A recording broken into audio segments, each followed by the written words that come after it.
ಬೀದರ್ ಜಿಲ್ಲೆಯ ಹುಮ್ನಾಬಾದ್ ತಾಲೂಕಿನಲ್ಲಿ ರಾಜಕೀಯ ಜಟಾಪಟಿ ಜೋರಾಗಿದೆ. ಹುಮ್ನಾಬಾದ್ನಲ್ಲಿ ಪ್ರಮುಖವಾಗಿ ಕೆಮಿಕಲ್ ರಾಜಕಾರಣ ಶುರುವಾಗಿದೆ. ಮಾಜಿ ಶಾಸಕ ರಾಜಶೇಖರ್ ಪಾಟೀಲ್ ಅವರು ವಿಷಕಾರುವ ಕಂಪನಿಗಳ ಜೊತೆ ಈಗಿನ ಶಾಸಕ ಸಿದ್ದು ಪಾಟೀಲ್ ಅವರು ಸೆಟಲ್ಮೆಂಟ್ ಮಾಡಿಕೊಂಡಿದ್ದಾರೆ ಅಂತ ಆರೋಪ ಮಾಡಿದ್ರು. ಈ ಆರೋಪಕ್ಕೆ ಶಾಸಕರಾದ ಡಾಕ್ಟರ್ ಸಿದ್ದು ಪಾಟೀಲ್ ಅವರು ತಿರುಗೇಟನ್ನು ನೀಡಿದ್ದಾರೆ. ಮಾಜಿ ಶಾಸಕ ರಾಜಶೇಖರ್ ಪಾಟೀಲ್ ಅವರು ಶಾಸಕರಿಂದ ಸಂದರ್ಭದಲ್ಲಿ ಫ್ಯಾಕ್ಟರಿಗಳ ಸಮಸ್ಯೆ ಹೆಚ್ಚಾಗಿತ್ತು. ಇದರ ಬಗ್ಗೆ ನಾನು ಶಾಸಕನಾದ ಮೇಲೆ ಅಧಿವೇಶನದಲ್ಲಿ ಮಾತನಾಡಿ ಅವುಗಳ ವಿರುದ್ಧ ಕ್ರಮಕ್ಕೆ ಆಗ್ರಹ ಮಾಡಿದ್ದೇನೆ ಎಂದು ಅವರು ಮಾಜಿ ಶಾಸಕರು ನನ್ನ ಮೇಲೆ ಸುಮ್ಮನೆ ಆರೋಪ ಮಾಡುತ್ತಿದ್ದಾರೆ. ಇನ್ನು PPL ಕಂಪನಿ ಆರಂಭ ಮಾಡಿದ್ದು ಯಾರು? ಆ ಸಮಯದಲ್ಲಿ ಆ ಕಂಪನಿ ಹತ್ತಿರ ನೀವು ಎಷ್ಟು ಹಣ ತೆಗೆದುಕೊಂಡಿದ್ದೀರಿ ಎಂಬುದರ ಬಗ್ಗೆ ನೀವು ಹೇಳಬೇಕಲ್ಲವೇ? ಇನ್ನು ಈ ಕಂಪನಿಯಲ್ಲಿ ಆಗಿರುವ ಅನಾಹುತ ಬಗ್ಗೆ ನಾನೇ ಮಾತನಾಡಿದ್ದೇನೆ ಎಂದರು. ಇನ್ನು ಶಾಸಕನಾಗಿ ನಾನು ಕೆಲಸ ಮಾಡುತ್ತಿದ್ದೇನೆ. ಪ್ರತಿ ಕಂಪನಿಗೆ ಹೋಗಿ ಬರಲು ನನಗೆ ಆಗುತ್ತದೆ. ಸರ್ಕಾರ ಯಾರದಿದೆ? ನಿಮ್ಮ ಸರ್ಕಾರ ಇದೆ. PPL ಕಂಪನಿ ಬಗ್ಗೆ ಅಧಿಕಾರಿಗಳು ನೋಡಿಕೊಳ್ಳಬೇಕಲ್ಲವೇ? ಮಾಜಿ ಶಾಸಕರು 2023ರಲ್ಲಿ ಸೋತ ನಂತರ ಕ್ಷೇತ್ರ ಹೇಗೆ ಹಾಳು ಮಾಡಬೇಕು ಎಂದು ನೋಡುತ್ತಿದ್ದಾರೆ ಎಂದು ಆಕ್ರೋಶ ಹೊರಹಾಕಿ ಮಾಜಿ ಶಾಸಕರು ಈ ಕ್ಷೇತ್ರಕ್ಕೆ ಎಷ್ಟು ಬಜೆಟ್ ತಂದಿದ್ದಾರೆ ಅವರು ಬಹಿರಂಗಪಡಿಸಲಿ. 2023 ನಂತರ ಹಾಗೂ 2023ರ ಹಿಂದೆ ಯಾವ ರೀತಿ ಹುಮ್ನಾಬಾದ್ನಲ್ಲಿ ಕೆಲಸ ಆಗಿದೆ ಎಂಬುದು ನೋಡಲಿ ಎಂದು ಆಕ್ರೋಶ ಹೊರಹಾಕಿದರು. ನಾನು 2023ರ ಚುನಾವಣೆಯಲ್ಲಿ ಪೂರ್ವದಲ್ಲಿ ಮೊದಲಿನ ದಿನದ್ದು ಏನು ರಾಜಶೇಖರ್ ಪಾಟೀಲ್ ಅವರು ಶಾಸಕರಾಗಿದ್ದರು ಆ ಸಮಯದಲ್ಲಿ ಜನರಿಗೆ ಬಹಳಷ್ಟು ಈ ಇಂಡಸ್ಟ್ರಿಯಲ್ ಏರಿಯಾಲಿಂದ ತೊಂದರೆ ಆಗ್ತಾಯಿತ್ತು. ಅದರಲ್ಲಿ ವಿಶೇಷವಾಗಿ ನಮ್ಮ ಮುಳ್ಕೇರ, ಮಾಣಿಕ್ ನಗರ್, ಗಡವಂತಿ, ಬಸಂತಪುರ್ ಬಹಳಷ್ಟು ಎಫೆಕ್ಟೆಡ್ ಆಗಿತ್ತು. ಅಲ್ಲಿ ನೀರು ಕುಡಿಬೇಕು ಅಂತಂದ್ರೂ ಕೂಡ ಸಮಸ್ಯೆ ಆಗ್ತಾಯಿತ್ತು. ರೈತರಿಗೆ ಹೊಲದಲ್ಲಿ ನೀರು ಹುಡಬೇಕು ಅಂತಂದ್ರೂ ಕೂಡ ಕೆಮಿಕಲ್ ನೀರೇ ಹೋಗ್ತಾಯಿತ್ತು. ಆ ಒಂದು ಪರಿಸ್ಥಿತಿ ಅವಾಗಿತ್ತು. ನಾನು ಚುನಾವಣೆಯಲ್ಲಿ ಕೂಡ ಇದ್ರ ಬಗ್ಗೆ ಮಾಣಿಕ್ ನಗರಕ್ಕೆ ಹೋಗಲಿ, ಗಡಂತಿದಾಗ ಹೋದಾಗ ಕೂಡ ನಾನು ಹೇಳಿದೆ. ಇವತ್ತು ನನ್ನನ್ನು ಆಯ್ಕೆ ಮಾಡಿದ್ರಂತಂದ್ರೆ ನಾನು ಇಲ್ಲಿನ ಏನು ತಮಗೆ ತೊಂದರೆಗಳಿದೆ ಈ ಕೆಮಿಕಲ್ ಫ್ಯಾಕ್ಟ್ರಿಲಿಂದ ಇವತ್ತು ಏರ್ ಪೊಲ್ಯೂಟ್ ಆಗ್ತಾ ಇದೆ, ವಾಟರ್ ಪೊಲ್ಯೂಟ್ ಆಗ್ತಾ ಇದೆ. ಅದು ನಿಲ್ಲಿಸುವಂಥ ಕಾರ್ಯ ಮಾಡ್ತೀನಿ ಅಂತ ನಾನು ಆ ಸಮಯದಲ್ಲೂ ಕೂಡ ಹೇಳಿದೆ. ನಾನು ಇವತ್ತು ಕೂಡ ಹೇಳ್ತಾ ಇದ್ದೀನಿ. ಇವತ್ತು ನಾನು ಕೂಡ ಶಾಸಕನಾಗಿನ ಮೇಲೆ ಮೊಟ್ಟ ಮೊದಲಿಗೆ ಅಧಿವೇಶನದಲ್ಲಿ ಪ್ರಶ್ನೆ ಮಾಡಿದ್ದೆ ನಾನು ಈ ಇಂಡಸ್ಟ್ರಿಯಲ್ ಬಗ್ಗೆ. ಏನು ಜನರಿಗೆ ಇಲ್ಲಿ ಸಮಸ್ಯೆ ಆಗ್ತಾ ಇತ್ತು. ಆ ಒಂದು ಸಮಯದಲ್ಲಿ ನಮ್ಮ ಭಾಗವರೇ ಉಸ್ತುವಾರಿ ಸಚಿವರು ಮತ್ತು ನಮ್ಮದು ಅರಣ್ಯ ಸಚಿವರು ಈಶ್ವರ್ ಖಂಡ್ರೆ ಇದ್ದರು. ನಾನು ಅವರಿಗೆ ಕ್ವಶನ್ ಮಾಡಿದೆ, ಈ ಥರ ಬಹಳಷ್ಟು ಸಮಸ್ಯೆ ಆಗ್ತಾ ಇದೆ ನಮ್ಮ ಹುಮ್ನಾಬಾದ್ ಮತಕ್ಷೇತ್ರದಲ್ಲಿ.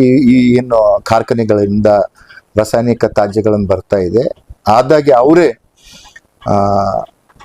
ಆ ಒಂದು ಅಧಿವೇಶನದಲ್ಲಿ ಆದೇಶ ಮಾಡಿದ್ರು, ಒಂದು ಕಮಿಟಿಗೆ ಕಳಿಸ್ಕೊಟ್ಟು ಇಲ್ಲಿ ಯಾವ ಫ್ಯಾಕ್ಟ್ರಿಲಿಂದ ತೊಂದರೆ ಆಗ್ತಾ ಇದೆ ಅಂತ ಒಂದು ಕಮಿಟಿ ಕಳಿಸಿ ಆ ರಿಪೋರ್ಟ್ ಬಂದಿದ ಮೇಲೆ ಸುಮಾರು ನನ್ನ ಅನ್ಸಿದ ಮಟ್ಟಿಗೆ ಒಂದು 15 ಫ್ಯಾಕ್ಟ್ರಿಗಳು ಕ್ಲೋಸರ್ ಆಗ್ತವೆ.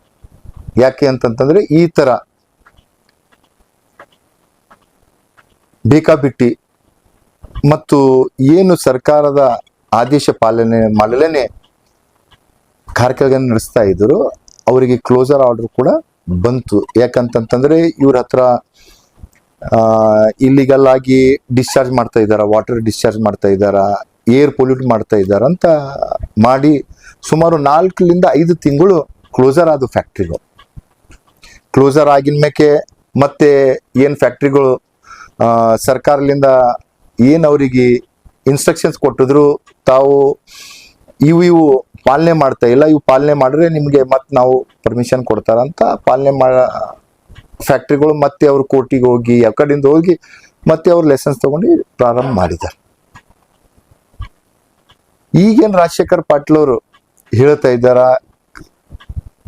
ಶಾಸಕರು ಕೈ ಜೋಡಿಸ್ಯಾರ ಇಂಡಸ್ಟ್ರಿದವ್ರು ಸರಿ, ಅದು ಯಾವುದು PPL ಆ ಫ್ಯಾಕ್ಟ್ರಿ ಸರಿ ಕೈ ಜೋಡಿಸ್ತಾ ಇದ್ದಾರ ಅಂತ ತಮ್ಮ ಮಾಧ್ಯಮ ಮುಖಾಂತರ ನನಗೆ ತಿಳಿದು ಬಂತು. ಇವತ್ತು ನಾನು ಒಂದು ಮಾಜಿ ಶಾಸಕರಿಗೆ ಕೇಳಕ್ಕೆ ಇಚ್ಛೆ ಪಡ್ತಾ ಇದ್ದೀನಿ. 2022ರಲ್ಲಿ ಈ PPL ಫ್ಯಾಕ್ಟ್ರಿ ಪ್ರಾರಂಭ ಆಗ್ತು. ಆ ಫ್ಯಾಕ್ಟ್ರಿ ಪ್ರಾರಂಭ ಮಾಡ್ಲಕ್ಕ ಯಾರು ರಿಬ್ಬಿನ್ ಕಟ್ ಮಾಡಿದ್ರಿ? ಅವಾಗ ಶಾಸಕರು ತಾವೇ ಇದ್ರಿ. ತಮ್ಮ ಸೋದರ MLCಗಳು ತಾವೇ ಇದ್ರಿ, ಇಬ್ಬರು MLC ತಾವು ಶಾಸಕರಿದ್ದಾಗ ಹೋಗಿ ಆ ಫ್ಯಾಕ್ಟ್ರಿಗೆ ತಾವೇ ಓಪನ್ ಮಾಡಿದ್ರಿ ಅವತ್ತು 2022ರಲ್ಲಿ.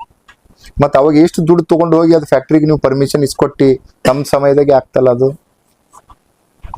ಮತ್ತೆ ಏನು ಮೊನ್ನೆ ಆ ಒಂದು ಫ್ಯಾಕ್ಟ್ರಿದಲ್ಲಿ ಇನ್ಸಿಡೆಂಟು ಕೂಡ ಆಗ್ತಿ ಯಾವಾಗ ಅಂತಂದ್ರೆ 2024 ಜನವರಿನಲ್ಲಿ ಆಗಿದೆ ಅಂತ ನನಗೆ ಅಧಿಕಾರಿಗಳು ಮಾಹಿತಿ ಕೊಟ್ಟಿದ್ದು. ಹಾಗೆ ಮೊಟ್ಟ ಮೊದಲಿಗೆ ಆ ಇನ್ಸಿಡೆಂಟ್ ಆಗಿನ ಮ್ಯಾಕ ಫ್ಯಾಕ್ಟ್ರಿಗೆ ಭೇಟಿ ಕೊಟ್ಟು ಆ ಫ್ಯಾಕ್ಟ್ರಿಗೆ ಕ್ಲೋಸರ್ ಆಗಬೇಕು, ಸೀಸ್ ಆಗಬೇಕು. ಮತ್ತು ಏನು ಗೊತ್ತಾ, ಆ ಒಂದು ಫ್ಯಾಕ್ಟ್ರಿನಲ್ಲಿ ಪ್ರಾಣ ಕಳ್ಕೊಂಡು ಹೋಗಿದಾರ, ಅವರಿಗೆ ಇದು ಸಿಗ್ಬೇಕ, ದುಡ್ಡು ಸಿಗ್ಬೇಕು, ಅವರಿಗೆ ಒಂದು ಇದು ಸಿಗ್ಬೇಕಂತ ನಾನೇ ಫಸ್ಟ್ ಮಾತಾಡಿದ್ದೆ. ಈ ಹಿಂದೆ ಡೆತ್ ಆಗಿದ್ರು ಸರ್. ಅಲ್ಲಿ ಡೆತ್ ಆಗಿದ್ರು, ಆ ಫ್ಯಾಕ್ಟ್ರಿನಲ್ಲೇ ಡೆತ್ ಆಗಿದ್ದಾಗ ಅದಕ್ಕೆ ಕಾರಣ ಇವತ್ತು ಕ್ಲೋಸರ್ ಆಗಿದೆ. ಅದು 2024ರಲ್ಲಿ ಕ್ಲೋಸರ್ ಆಗಿದ್ದು. ಇವತ್ತಿನ ನಾನು ಮಾಹಿತಿ ತೊಗೊಂಡಿದ್ದು ಎಲ್ಲ ನೋಡಿದ ಮ್ಯಾಕೆ ಇನ್ನ ಅದಕ್ಕೆ ರಿವೋಕೇಶನ್ ಪರ್ಮಿಷನ್ ಪೊಲ್ಯೂಷನ್ ಬೋರ್ಡ್ದವ್ರು ಕೊಟ್ಟಿಲ್ಲ. ಅವ್ರು ಹೇಳೋದು ಅವರಿಗೆ 1 ತಿಂಗಳು ಒಳಗಡೆ ಏನ್ ರೆಸಿಡಿ ಅವ್ರದ್ದೇನು ಇದು ಇತ್ತಲ್ಲ ತ್ಯಾಜ್ಯ ಇದ್ದಿದ್ದು ಅದು ಹೊರಗಡೆ ಆಗ್ಬೇಕಂತ 1 ತಿಂಗಳು ಪರ್ಮಿಷನ್ ಕೊಟ್ಟಿದ್ದಾರಂತ, ಡಿಸ್ಪೋಸಲ್ ಮಾಡ್ಲಕ್ಕೆ 1 ತಿಂಗಳು ಕೊಟ್ಟಿದ್ದಾರಂತ. ಈಗ ನೋಡಿ, ನಾನು ಶಾಸಕನಾಗಿ ನಾನು ಡೆವಲಪ್ಮೆಂಟ್ ಬಗ್ಗೆ ಇದ್ರ ಬಗ್ಗೆ ನಾನು ನೋಡ್ಬೋದು. ನಾನು ಪ್ರತಿಯೊಂದು ಇಂಡಸ್ಟ್ರಿದಾಗ ಹೋಗಿ ಅವ್ನು ಏನ್ ಮಾಡ್ತಾ ಇದ್ದಾನೆ ಕ್ಲೋಸರ್ ಫ್ಯಾಕ್ಟ್ರಿದಾಗ ನಾನು ಹೋಗಿ ನೋಡ್ಲಕ್ ಆಗ್ತದ? ಯಾರ ಕೆಲಸ ಇದೆ ಇದು? ಯಾರ ಕೆಲಸ ಇದೆ?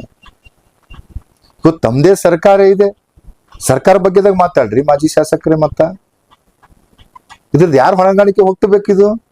ಸರ್ಕಾರ ಹೊಣೆಗಾರಿಕೆ ಹೊತ್ತಬೇಕಿದು.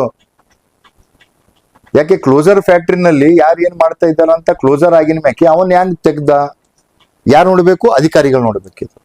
ತಮ್ಮ ಸರ್ಕಾರ ಇದೆ, ಮತ್ತೆ ಅದ್ರ ಬಗ್ಗೆ ಮಾತಾಡ್ರಿ. ಇವತ್ತು ನಂದಿಲ್ಲ ಸಲ್ಲದ ಆರೋಪ ಯಾವುದು ಏನೋ ತಿಳಿಯಲೇನೆ. ಸ್ವಲ್ಪ ತಾವು ಕೂಡ ಹಿರಿಯ ಶಾಸಕರಿದ್ರಿ, ಸಚಿವರಾಗಂತ ಹೆಮ್ಮೆ ಪಟ್ಲಿ ಅಂತ ಹೇಳ್ತೀರಿ. ಇಷ್ಟು ಚೀಪ್ ಮೆಂಟಾಲಿಟಿ ಮಾಡ್ಲಕ್ಕ ನಿಮಗ ಆತ್ಮಸಾಕ್ಷಿ ಇದೆ ನಿಮ್ಮ ಹತ್ರ? ಇಷ್ಟು ಚೀಪ್ ಮೆಂಟಾಲಿಟಿ ಯಾರು ಕೂಡ ಮಾಡಲ್ಲ. ನಿಮ್ಗೆ ಏನಾಗಿದೆ ಅಂತಂದ್ರ 2023 ಚುನಾವಣೆ ಸೋತಿನ ಮ್ಯಾಕೆ ಕ್ಷೇತ್ರಕ್ಕೆ ಹಾಳಿಗೆ ಹ್ಯಾಂಗ್ ಮಾಡ್ಬೇಕು, ಜಿಲ್ಲೆಗೆ ಹ್ಯಾಂಗ್ ಹಾಳು ಮಾಡ್ಬೇಕು, ಅದು ಒಂದೇ ಇದೆ ಅವ್ರ ಬಳಿ. ಅದು ಬಿಟ್ಟು ಏನು ಕೂಡ ಇಲ್ಲ. ಆಯ್ತು, ನೀವು ಹಿರಿಯ ಶಾಸಕರಿ, ಸಚಿವರ ಕೆಲಸ ಮಾಡಿರಿ, ಶಾಸಕರಿದ್ರಿ. ನಮ್ಮ ಕ್ಷೇತ್ರಕ್ಕ ಈ 3 ವರ್ಷದಲ್ಲಿ ಎಷ್ಟೆಷ್ಟು ಬಜೆಟ್ ತಗೊಂಡ್ ಬಂದಿರಿ? ತಮ್ಮದೇ ಸರ್ಕಾರ ಇದೆ, ಎಷ್ಟು ಬಜೆಟ್ ತಗೊಂಡ್ಸಿರಿ ಅಂತ ಬಹಿರಂಗ ಪಡಿಸಿರಿ. ಇವತ್ತು ನಾನು ಮೊದಲ ಶಾಸಕನಾಗಿ ನಾನು ಎಷ್ಟು ಕ್ಷೇತ್ರಕ್ಕೆ ಕೆಲಸ ಮಾಡಿದ್ದೀನಿ ಅಂತ ನಾನು ಕೂಡ ಬಹಿರಂಗ ಪಡಿಸ್ತೀನಿ. ಇವತ್ತು ತಮ್ಮ ಮಾಧ್ಯಮದವರಿಗೆ ನಾನು ವಿನಂತಿ ಮಾಡ್ತೀನಿ, 2023 ಮೊದಲ ಯಾವ ಪರಿಸ್ಥಿತಿ ಇತ್ತು, ಇಲ್ಲಿ ಕಾರ್ಖಾನೆಗಳಿಂದ ಏನ್ ಅಫೆಕ್ಟೆಡ್ ಆಗ್ತಾ ಇದ್ವು ನಮ್ಮ ವಿಲೇಜಸ್ಗಳು, 2023 ಆಗಿನ ಮೇಕೆ ಯಾವ ತರ ಇದೆ ಅಂತ ತಾವು ಸಮಕ್ಷವಾಗಿ ಆ ಜನರ ಹತ್ರ ಹೋಗಿ ಕೇಳಿ, ಅವಾಗ ಏನ್ ಉತ್ತರ ಬರ್ತದ ಅದ್ರ ಮೇಲೆ. Vidyasagar, RJ32 Kannada news, Humnabad.